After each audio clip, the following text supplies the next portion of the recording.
Hey guys, Owen here, and today I am weathering the Tamiya Panzerkampfwagen 4.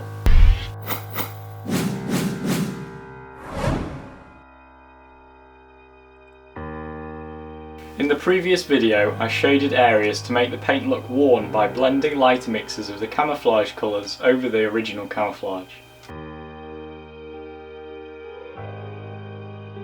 It's a bad angle, but here I'm heating a sewing needle on a candle and using it to make little bullet holes in the model.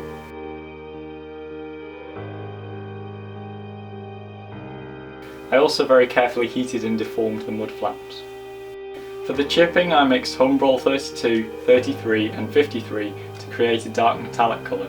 Using a very fine brush and a tapping motion along protruding edges, I managed to create a fairly realistic chipping, but I think I need a bit more practice. You can see I've chipped the bullet holes, bolts, hinges, wheels, mud flaps and handles that would have been used a lot. I believe that the Panzer IVs actually had a reddish undercoat which would have shown through first, but I might be wrong. Here I'm mixing a light chalk wash using brown and white chalk, water and washing up liquid. There's a link in the description for a more detailed video on creating chalk washes. I painted it over the whole model with a darker wash for the underside where there would be more shadow. And let a dark wash run down the underside for extra grunginess. Where the chalk had dried in blotches, I used a bit of water to reactivate the wash and spread the chalk more evenly.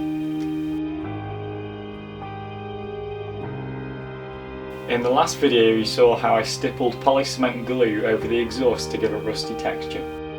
Now I'm painting it using burnt umber, burnt sienna and yellow ochre. First I stippled on the burnt umber and left to dry. A mix of burnt umber and yellow ochre followed.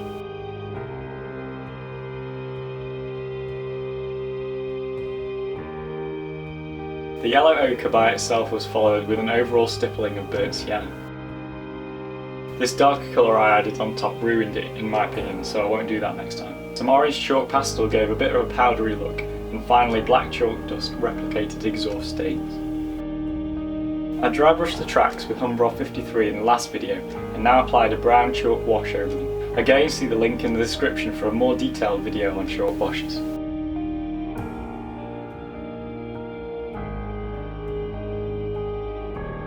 After that dried, burnt sienna followed.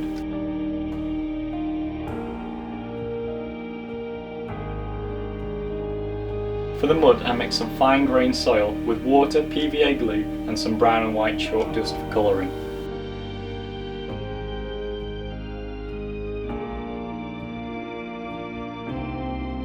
I used polycement glue to join the tracks together, thanks to Alex Mario 101 for that tip. Now I'm coming to the extremely fun part which I got a bit carried away with.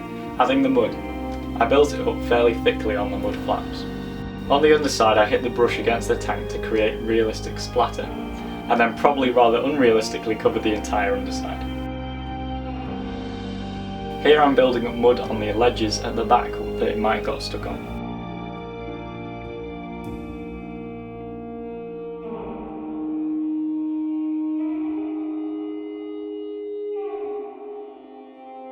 I then proceeded to cover the wheels and tracks, building it up on the suspension, where it might get caught.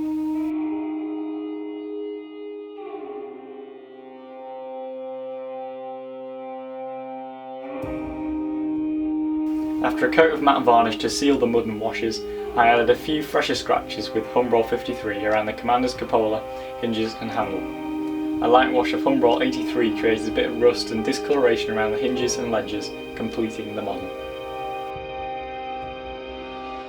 Ta-da! It's finally finished! Yay! I've had so much fun building this, especially splatting the mud on. It's just been great, and it's been great to test out some new techniques on that I haven't done before. Definitely recommend this kit to anyone above a beginner who wants to try more advanced techniques like I have on this. It's a great kit, well worth the money. So I hope you guys have enjoyed this series of videos. I'm sorry it's been a bit long. Hopefully you can learn something new from these videos like I have. I hope you enjoyed them, so don't forget to give a like if you did, and subscribe if you haven't already to keep up to date. So I'll see you next time guys, thanks for watching.